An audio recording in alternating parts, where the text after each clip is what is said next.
So we got a My Story Overload? What the freak is that?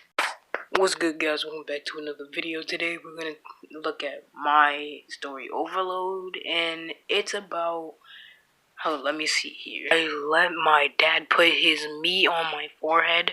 My terrible life. What the hell? What the hell?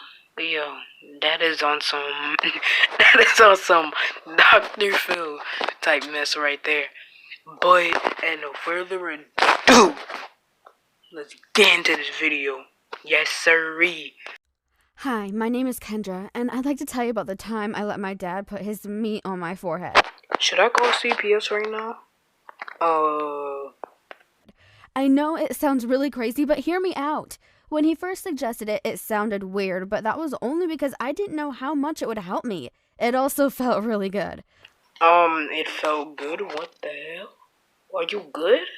Let me tell you about how this whole thing happened. To understand it, you need to know a bit more about myself. I'm my parents' third child, but my two older siblings are boys. That meant I was the only girl in the family. I'm sorry, I couldn't thought that she was a girl. My dad was very protective and caring, especially when it came to his little girl. He was really sweet and would always try to spend time with me. He was the one who made me love sports from an early age. But before we move on, hit that like button and subscribe. This will let you live 10 amazing years longer. Trust me, it works. You heard the lady. Subscribe and like. You heard her. Anyway, thanks to my dad, I decided to try out for the local soccer team, and I trained really hard after getting in. I got good at it, and eventually they made me their captain. That was really awesome, I can tell you that. Mom and Dad were really proud of me, and they bought me a brand new soccer ball to practice with at home. I don't like to brag, but my coach... Why does her little coach look like her biological mother? What the... Yeah, she's definitely adopted. 100%. 100%. Coach says I'm one of the best players on the team, if not the best. I'm so happy he thinks that, and I love to be able to play professionally one day. My teammates always call me nicknames like the female Cristiano Ronaldo, and it's so cool. I try not to let it get to my head. Honestly, I think it's important to always keep training and trying your best no matter how good you are.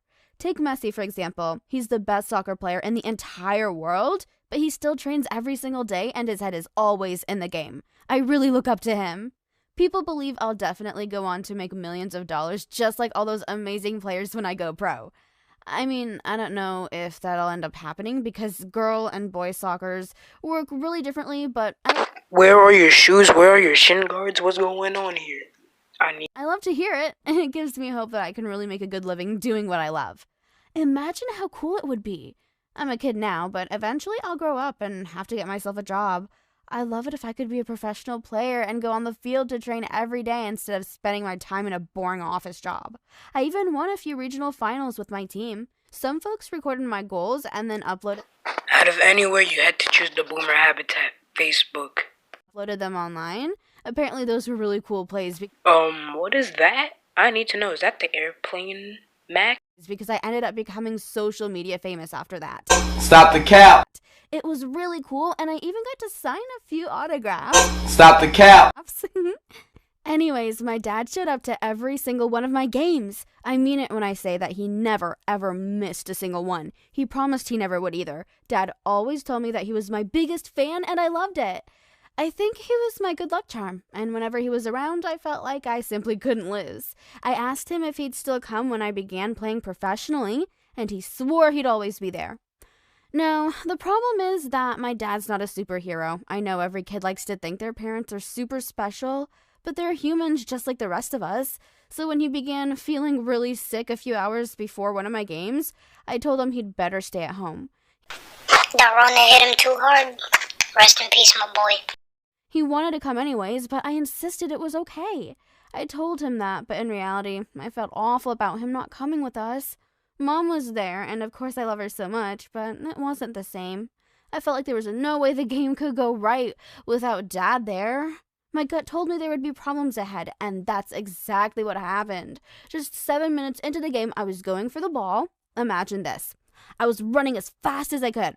One of my players kicked the soccer ball into the air, and a member of the rival team tried to kick it away.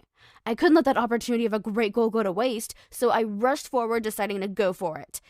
The problem was I wouldn't be able to jump in time to get it, so I had to go at it with my head. Oh, that was a really bad mistake, I can tell you that.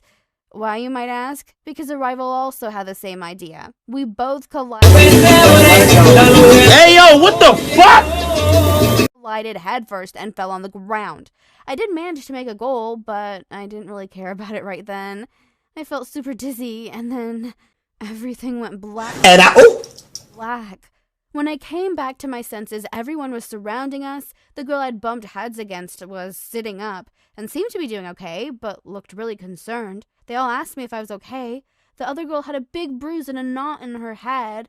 I touched my head and felt the biggest knot on the side, too. Ugh. It was extremely gross. I was lucky I wasn't bleeding, but it wasn't good either. A few of the adults around me asked if I wanted to go to the hospital, and my mom was soon by my side. I declined, saying that all I needed was my dad. He would make it all okay. Mom said it was okay, and she drove me home, while I sobbed miserably. My head really hurt as we rushed home. When we arrived, my dad looked at me and almost fainted. He couldn't believe his baby girl was hurt. He took a look at my head and told me he knew exactly what to do to help me feel better. God is when he whips out his peen and puts it on her forehead. So he scurried off into the kitchen and grabbed a cold pack of meat and placed it on my head.